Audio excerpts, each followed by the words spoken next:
ಗೋವಿಂದ ಗೋವಿಂದ ಗೋವಿಂದ ಗೋವಿಂದ.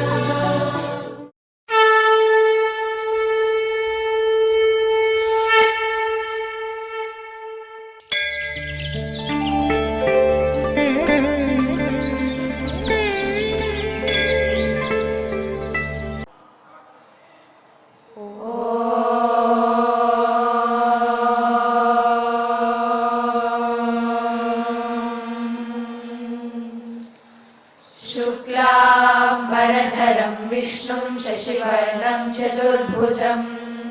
प्रसन्नवदनं ध्यायेत् सर्वविघ्नोपशान्तये। यस्य द्विरदवक्त्राद्याः पारिषद्याः परश्शतम् विघ्नं निघ्नन्ति सततं विश्वक्सेनं तमाश्रये। व्यासं वसिष्ठनप्तारं शक्तेः पौत्रमकल्मषम् पराशरात्मजं वन्दे सुगतातं तपोनिधिम्। व्यासाय विष्णुरूपाय व्यासरूपाय विष्णवे नमो वै ब्रह्मनिधये वासिष्ठाय नमो नमः। अविकाराय शुद्धाय नित्याय परमात्मने सदैकरूपरूपाय विष्णवे सर्वजिष्णवे। यस्य स्मरणमात्रेण जन्म संसारबन्धनात् विमुच्यते नमस्तस्मै विष्णवे प्रभविष्णवे। ॐ नमो विष्णवे प्रभविष्णवे। श्रीवैशम्पायन उवाच श्रुत्वा धर्मानशेषेण पावनानि च सर्वशः युधिष्ठिरः शान्तनवं पुनरेवाभ्यभाषत। युधिष्ठिर उवाच किमेकं दैवतं लोके किं वाप्येकं परायणम् स्तुवन्तः कं कमर्चन्तः प्राप्नुयुर्मानवाः शुभम्। को धर्मः सर्वधर्माणां भवतः परमो मतः किं जपन्मुच्यते जन्तुर्जन्म संसारबन्धनात्। श्रीभीष्म उवाच जगत्प्रभुं देवदेवम् अनन्तं पुरुषोत्तमम् स्तुवन्नाम सहस्रेण पुरुषः सततोत्थितः। तमेव चार्चयन् नित्यं भक्त्या पुरुषमव्ययम् ध्यायन् स्तुवन्नमस्यंश्च यजमानस्तमेव च।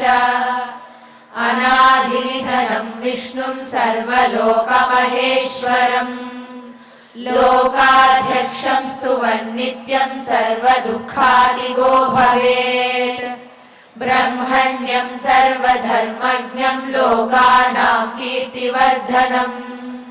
लोकनाथं महद्भूतं सर्वभूतभवोद्भवम्। येष मे सर्वधर्माणां धर्मोऽधिकतमो मतः यद्भक्त्या पुण्डरीकाक्षं स्तवैरर्चेत् नरः सदा। परमय्यो महत्तेजः परमय्यो महत्तपः परमय्यो महद्ब्रह्म परमय्यः परायणम्। पवित्राणां पवित्रं यो मङ्गलानां च मङ्गलम् दैवतं देवतानां च भूतानां यो व्ययः पिता। यतः सर्वाणि भूतानि भवन्त्यादियुगागमे यस्मिंश्च प्रलयं यान्ति पुनरेव युगक्षये। तस्य लोकप्रधानस्य जगन्नाथस्य भूपते विष्णोर्नाम सहस्रं मे शृणु पापभयापहम्। यानि नामानि गौणानि विख्यातानि महात्मनः ऋषिभिः परिगीतानि तानि वक्ष्यामि भूतये। ऋषिर्नाम्नां सहस्रस्य वेदव्यासो महामुनिः छन्दोनुष्टुप् तथा देवो भगवान् देवकीसुतः अमृतांशुद्भवो बीजं शक्तिर्देवकीनन्दनः त्रिसामाहृदयं तस्य शान्त्यर्थे विनियोज्यते विष्णुं जिष्णुं महाविष्णुं प्रभविष्णुं महेश्वरम् अनेकरूपदैत्यान्तं नमामि पुरुषोत्तमम् अस्य श्रीविष्णोर्दिव्यसहस्रनामस्तोत्रमहामन्त्रस्य श्रीवेदव्यासो भगवान् ऋषिः अनुष्टुप् छन्दः श्रीमहाविष्णुः परमात्मा श्रीमन्नारायणो देवता अमृतांशुद्भवो भानुरिति बीजम् देवकीनन्दनस्रष्टेति शक्तिः उद्भवः शोभनो देव इति परमो मन्त्रः शङ्खभृन्नन्दकी चक्रीति कीलकम् शार्ङ्गधन्वा गदाधर इत्यस्त्रम् रथाङ्गपाणिरक्षोभ्य इति नेत्रम् त्रिसामासामगः सामेति कवचम् आनन्दं परब्रह्मेति योनिः ऋतुः सुदर्शनः काल इति दिग्बन्धः श्रीविश्वरूप इति ध्यानम् श्रीमहाविष्णुः प्रीत्यर्थे सहस्रनामस्तोत्रपारायणे विनियोगः ध्यानम् क्षीरोदन्वत्प्रदेशे शुचिमणिविलसत्सैकते मौक्तिकानाम्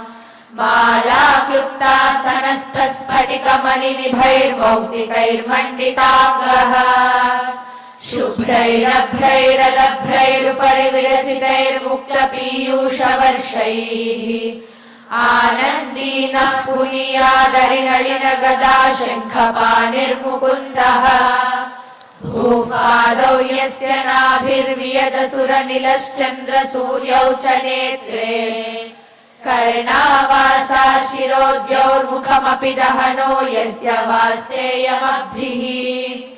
अन्तस्थं यस्य विश्वं सुरनरखगो भोगि गन्धर्वदैत्यैः चित्रं रम्यते तं त्रिभुवनवपुषं विष्णुमीशं नमामि शान्ताकारं भुजगशयनं पद्मनाभं सुरेशं विश्वाकारं गगनसदृशं मेघवर्णं शुभाङ्गम् लक्ष्मीकान्तं कमलनयनं योगिहृद्यानगम्यं वन्दे विष्णुं भवभयहरं सर्वलोकैकनाथम् मेघश्यामं पीतकौशेयवासं श्रीवत्साङ्गं कौस्तुभोद्भासिताङ्गम् पुण्योपेतं पुण्डरीकायताक्षं विष्णुं वन्दे सर्वलोकैकनाथम् नमः समस्तभूतानामादिभूताय भूभृते अनेकरूपरूपाय विष्णवे प्रभविष्णवे सशङ्खचक्रं सकिरीटकुण्डलं सपीतवस्त्रं सरसीरुहेक्षणम् सहारवक्षस्थलशोभिकौस्तुभं नमामि विष्णुं शिरसा चतुर्भुजम् छायायां पारिजातस्य हेमसिंहासनोपरि आसीनमम्बुधश्याममायताक्षमलङ्कृतम् चन्द्राननं चतुर्बाहुं श्रीवत्साङ्गितवक्षसम् रुक्मिणी सत्यभामाभ्यां सहितं कृष्णमाश्रये हरिः ओम्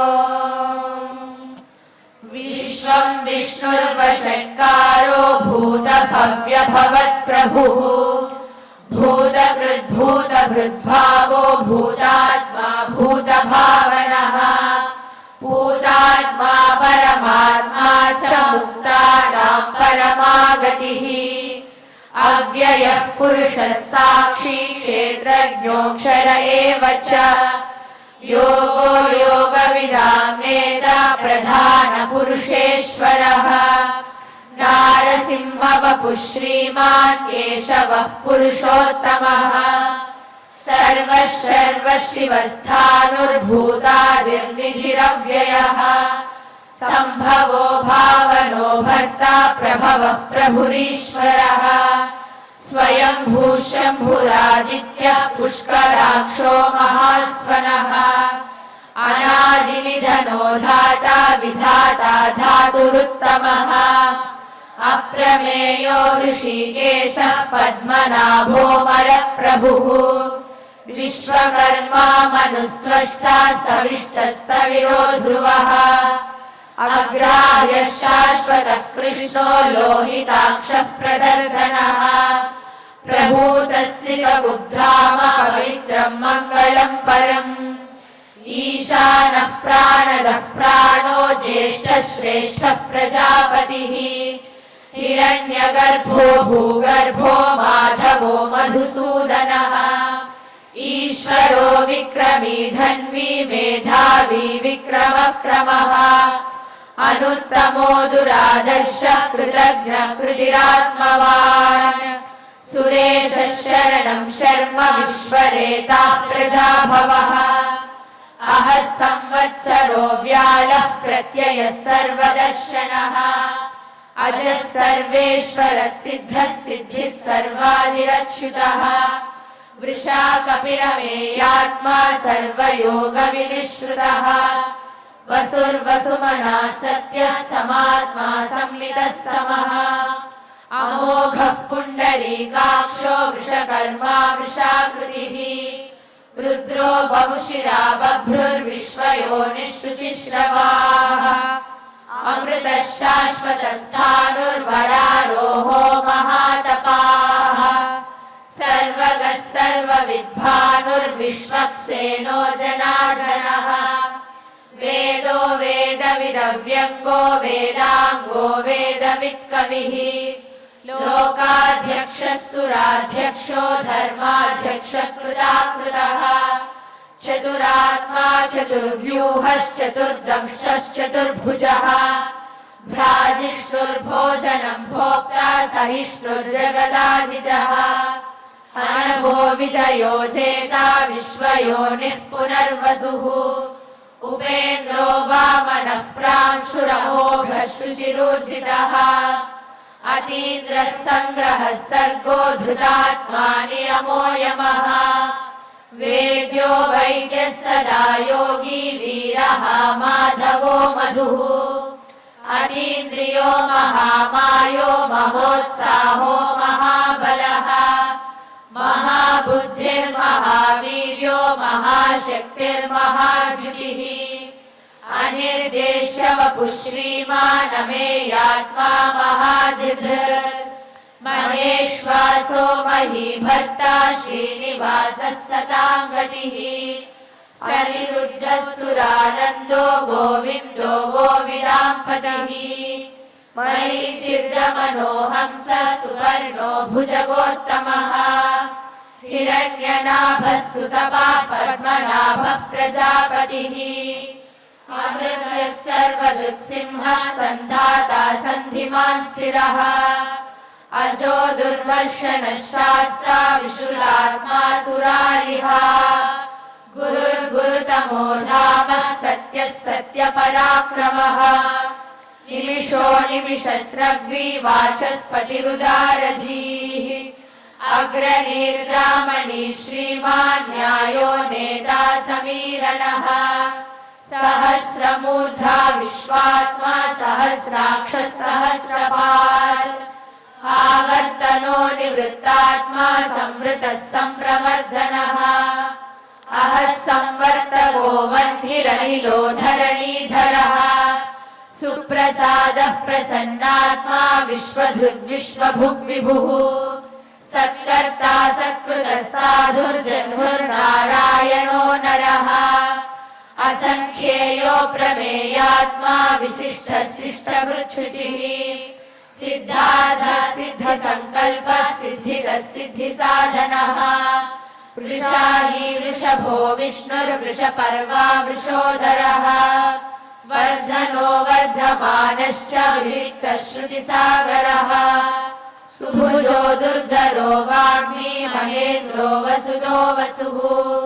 नैकरूपो बृहद्रूपः शिपिविष्टः प्रकाशनः ओजस्तेजोद्युतिधरः प्रकाशात्मा प्रतापनः रुद्रस्पष्टाक्षरो मन्त्रश्चन्द्रांशुर्भास्करद्युतिः अमृतांशुद्भवो भानुः शशबिन्दुः सुरेश्वरः औषधं जगतः सेतुः सत्यधर्मपराक्रमः भूतभव्यभवन्नाथः पवनः पावनो नलः कामः कामकृत्कान्तः कामः कामप्रदः प्रभुः युगादिकृद्युगावर्तो नैकमायो महाशनः अदृश्यो व्यक्तरूपश्च सहस्रजिदनन्तचित् इष्टो विशिष्टशिष्टेश्च शिखण्डी नहुषो वृषः क्रोधः क्रोधकृत्कर्ता विश्वबाहुर्महीधरः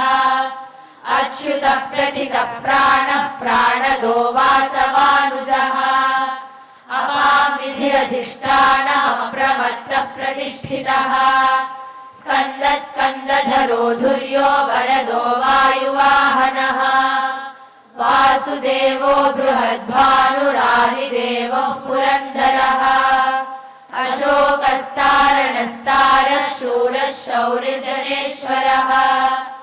अनुकूलः शतावर्तः पद्मी पद्मनिभेक्षणः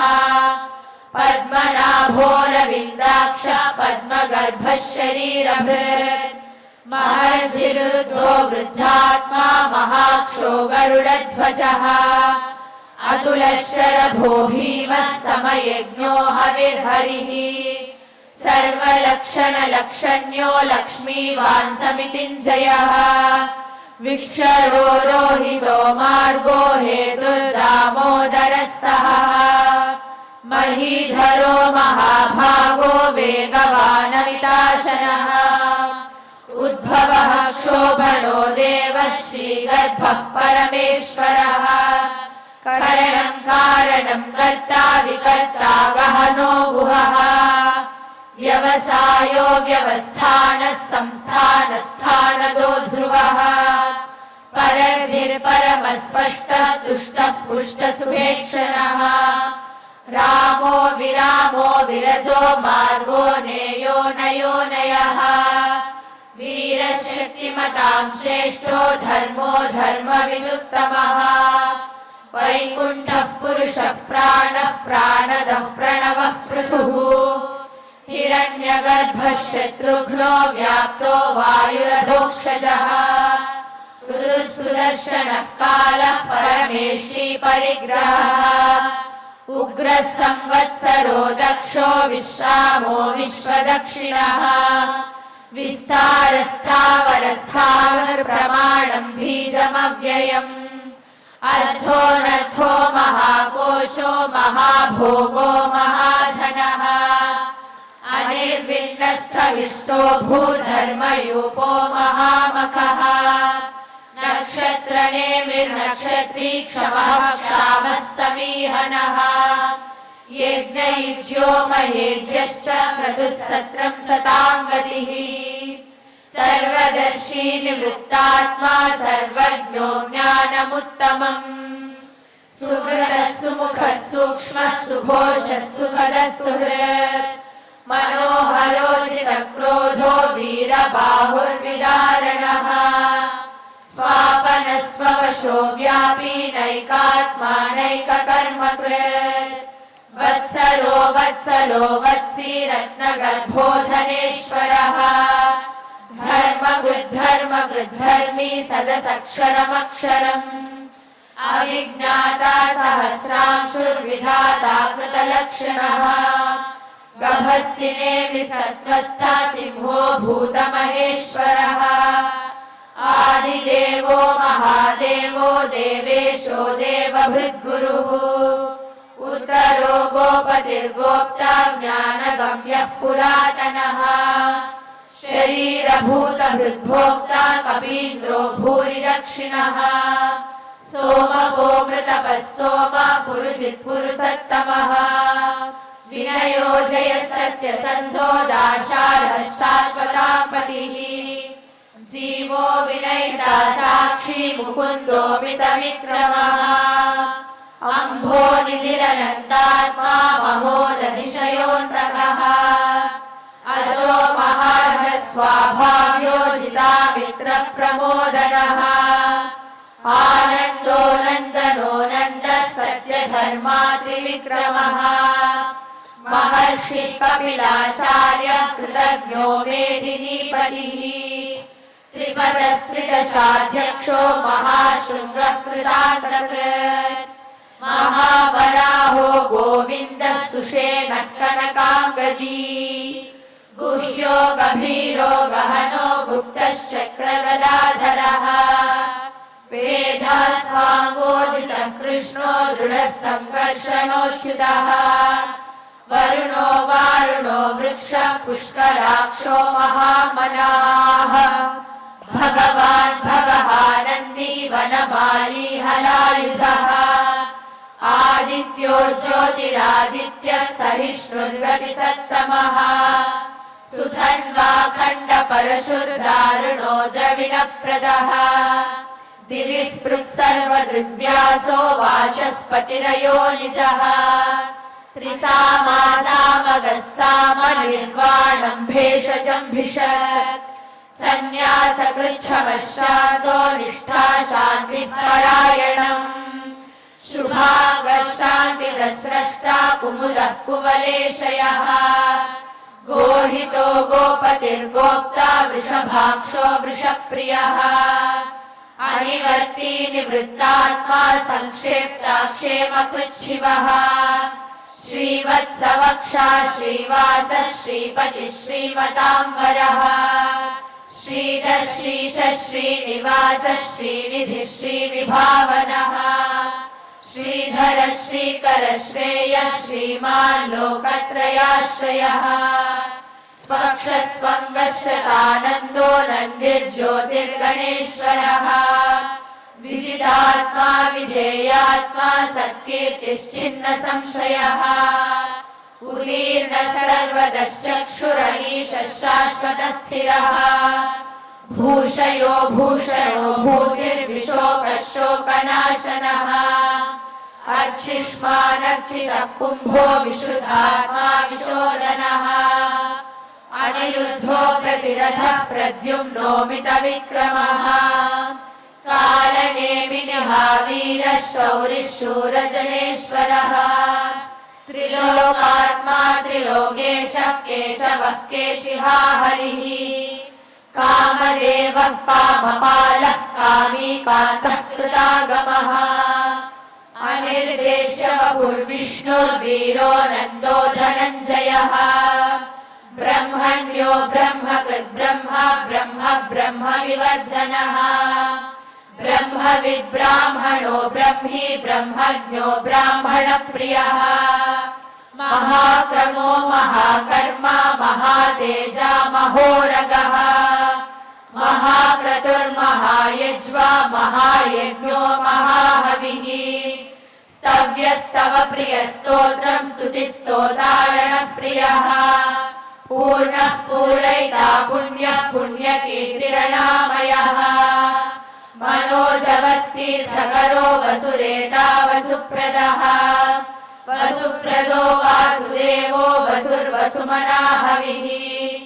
सद्गतिः सत्कृतिः सत्ता सद्भूतिः सत्परायणः शूरसेनो यदुश्रेष्ठः सन्निवासः सुयामुनः भूता वासो वासुदेवः सर्वासु निलयो नलः दर्पः दर्पदो धृतो दुर्धरोधापराजितः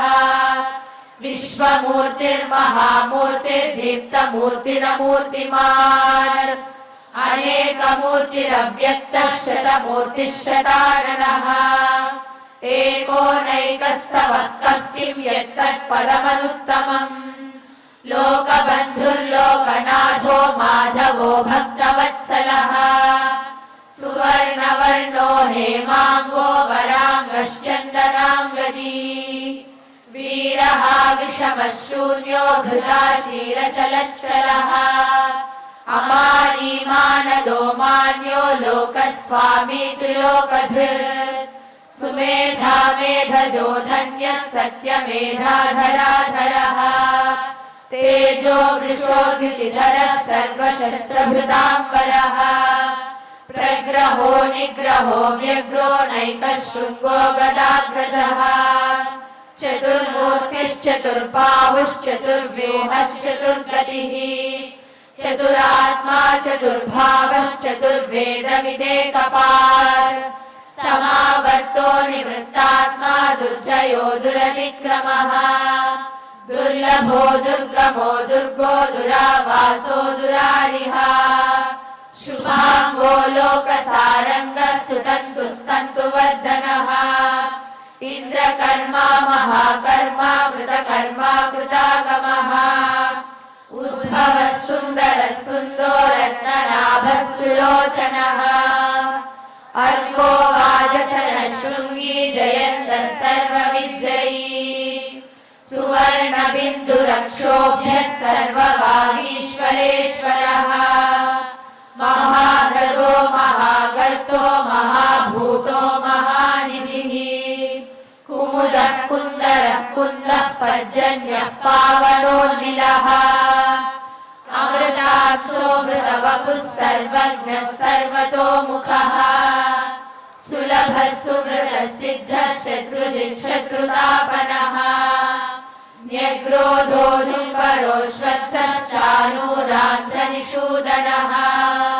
सहस्राक्षिः सप्तजिह्वः सप्तैधा सप्तवाहनः अमूर्तिरनघोचिन्त्यो भयकृद्भयनाशनः अनुर्बृहत्कृशस्थूलो गुणभिर्निर्गुणो महान् अधृतस्वधृतस्वास्य प्राग्वंशो वंशवर्धनः भारभृत्कचितो योगी योगीशः सर्वकामदः आश्रमः श्रमणः श्यामः सुपर्णो वायुवाहनः धनुर्धरो धनुर्वेदो दण्डो दमयितादमः अपराजितः सर्वसहो नियन्ता नियमो यमः सत्त्ववान् सात्विकः सत्यः सत्यधर्मपरायणः अभिप्राय प्रियारोधः प्रियकृत्प्रीतिवर्धनः विहाय सगतिर्ज्योतिः सुरुचिर्हुतभुग्विभुः रविर्विलोचनः सूर्यः सवितारविलोचनः अनन्तो हुतभुग्भोक्ता सुखदो नैकदोऽग्रजः अनिर्विण्णः सदामर्षि लोकाधिष्ठानमद्भुतः सनातनतमः कपिलः कपिलव्ययः स्वस्ति स्वस्ति स्वस्ति स्वस्ति भुक् स्वस्ति दक्षिणः अरौद्रः कुण्डली चक्री विक्रम्यूजितशासनः शब्दादितः शब्दसः शिशिरः शर्वरीकरः अक्रूरः प्रेषलो दक्षो दक्षिणः क्षमिणाम्बरः विद्वत्तमो वीतभयः पुण्यश्रवणकीर्तनः उत्तारणो दुष्कृतिः पुण्यो दुःस्वप्ननाशनः वीरः रक्षणः सन्तो जीवनः पर्यवस्थितः अनन्तरूपोऽनन्तश्रीर्जितमन्युर्भयापहः चतुरश्रो गभीरात्मा विदिशो व्यादिशो दिशः अनादिर्भूर्भुवो लक्ष्मी सुवीरो ऋचिराङ्गदः जननो जनजन्मादिर्भीमो भीमपराक्रमः आधारनिलयो धाता पुष्पहासः प्रजागरः ऊर्ध्वगः सत्पथाचारः प्राणदः प्रणवः पणः प्रमाणं प्राणनिलयः प्राणधृत् प्राणजीवनः तत्त्वं तत्त्वविदेकात्मा जन्म मृत्युजरादिगः भूर्भुवः स्वस्तरः सारः सविता प्रपितामहः यज्ञो यज्ञपतिर्यज्वा यज्ञागो यज्ञवाहनः यज्ञभृद्यज्ञकृद्यज्ञी यज्ञभृद्यज्ञसाधनः यज्ञान्तकृद्यज्ञगुह्यमन्नमन्नाद एव च आत्मयोनिः स्वयं जातो वैखानः सामगायनः देवकी नन्दनस्रष्टा क्षितीशः पापनाशनः शङ्खभृन्नन्दकी चक्री शार्ङ्गधन्वा गदाधरः रथाङ्गपाणिरक्षोभ्यः सर्वप्रहरणायुधः शङ्खभृन्नन्दकी चक्री शार्ङ्गधन्वा गदाधरः रथाङ्गपाणिरक्षोभ्यः सर्वप्रहरणायुधः श्री सर्वप्रहरणायुध ॐ नमः इति वनमाली गदीशाङ्गी शङ्खी चक्री च नन्दकी श्रीमान् नारायणो विष्णुर्वासुदेवोऽभिरक्षतु वनमाली गदीशाङ्गी शङ्खी चक्री च नन्दकी श्रीमान् नारायणो विष्णुर्वासुदेवोऽभिरक्षतु वनमाली गदीशाङ्गी शङ्खी चक्री च नन्दकी श्रीमान् नारायणो विष्णुर्वासुदेवोऽभिरक्षतु श्रीवासुदेवोऽभिरक्षतु ॐ नमः इति इदं कीर्तनीयस्य केशवस्य महात्मनः नाम्नां सहस्रदिव्यानामशेषेण प्रकीर्तितम् यैदं शृणुयात् नित्यं यश्चापि परिकीर्तयेत् नाशुभं प्राप्नुयात् किञ्चित् सोमुद्रेह च मानवः वेदान्तगो ब्राह्मणः स्यात् क्षत्रियो विजयी भवेत् वैश्यो धनसमृद्धः स्यात् शूद्रः सुखमवाप्नुयात् धर्मार्थी प्राप्नुयात् धर्मार्थार्थी चार्थमाप्नुयात् कामानवाप्नुयात् कामी प्रजार्थी चाप्नुयात् प्रजान् भक्तिमान् यः सदोताय शुचिः सद्गतमानसः सहस्रं वासुदेवस्य नाम्नामेतत् प्रकीर्तयेत् यशः प्राप्नोति विपुलं याति प्राधान्यमेव च अचलां श्रियमाप्नोति श्रेयः प्राप्नोत्यनुत्तमम् न भयं क्वचिदाप्नोति वीर्यं तेजश्च विन्दति भवत्यरोगो द्युतिमान् बलरूपगुणान्वितः रोगार्तो मुच्यते रोगात् बद्धो मुच्येत बन्धनात् भयान् मुच्येत भीतस्तु मुच्येतापन्न आपदः दुर्गाण्यतितरत्याशु पुरुषः पुरुषोत्तमम् स्तुवन्नाम सहस्रेण नित्यं भक्तिसमन्वितः वासुदेवाश्रयो मर्त्यो वासुदेवपरायणः सर्वपापविशुद्धात्मा याति ब्रह्म सनातनम् न वासुदेव भक्तानामशुभं विद्यते क्वचित् जन्म मृत्युजरा व्याधि भयं नैवोपजायते इमं स्तवमधीयानः श्रद्धा भक्तिसमन्वितः युज्येतात्मा सुखं शान्तिः श्रीधृतिस्मृतिकीर्तिभिः न क्रोधो न च मात्सर्यं न लोभो नाशुभामतिः भवन्ति कृतपुण्यानां भक्तानां पुरुषोत्तमे द्यौस्तचन्द्रार्कनक्षत्रं खं दिशो भूर्महोदधिः वासुदेवस्य वीर्येण विधृतानि महात्मनः ससुरासुरगन्धर्वं सयक्षोरगराक्षसम् जगद्वशे वर्ततेदं कृष्णस्य सचराचरम् इन्द्रियाणि मनो बुद्धिः सत्त्वं तेजो बलं धृतिः वासुदेवात्मकान्याहुः क्षेत्रं क्षेत्रज्ञ एव च सर्वागमानामाचारः प्रथमं परिकल्पते आचारप्रभवो धर्मो धर्मस्य प्रभुरच्युतः ऋषयः पितरो देवा महाभूतानि धातवः जङ्गा सहस्रपादाक्षिशिरोरुबाहवे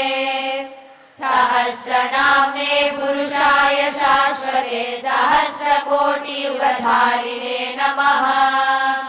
श्रीसहस्रकोटियुगधारिणे ॐ नमः इति। संजय उवाच यत्र योगेश्वरः कृष्णो यत्र पार्थो धनुर्धरः तत्र श्रीविजयो भूतिर्ध्रुवा नीतिर्मतिर्मम। श्रीभगवानुवाच अनन्याः चिन्तयन्तो मां ये जनाः पर्युपासते तेषां नित्याभियुक्तानां योगक्षेमं वहाम्यहम्। परित्राणाय साधूनां विनाशाय च दुष्कृतां धर्म संस्थापनार्थाय सम्भवामि युगे युगे। आर्ताविषण्णाः भीता घोरेषु च व्याधिषु वर्तमानाः संकीर्तनारायण शब्दमात्रं विमुक्तदुःखाः सुखिनो भवन्ति। यदक्षरपदभ्रष्टं मात्राहीनं च यद्भवेत् तत्सर्वं क्षम्यतां देव नारायण नमोऽस्तु ते। कायेन वाचा मनसेन्द्रियैर्वा बुद्ध्यात्मना वा प्रकृते स्वभावात् करोमि यद्यत् सकलं परस्मै नारायणायेति समर्पयामि। श्रीमन्नारायणायेति समर्पयामि। श्रियः कान्ताय कल्याणनिधये निधयेतिनाम् श्रीवेङ्कटनिवासाय श्रीनिवासाय मङ्गलम्।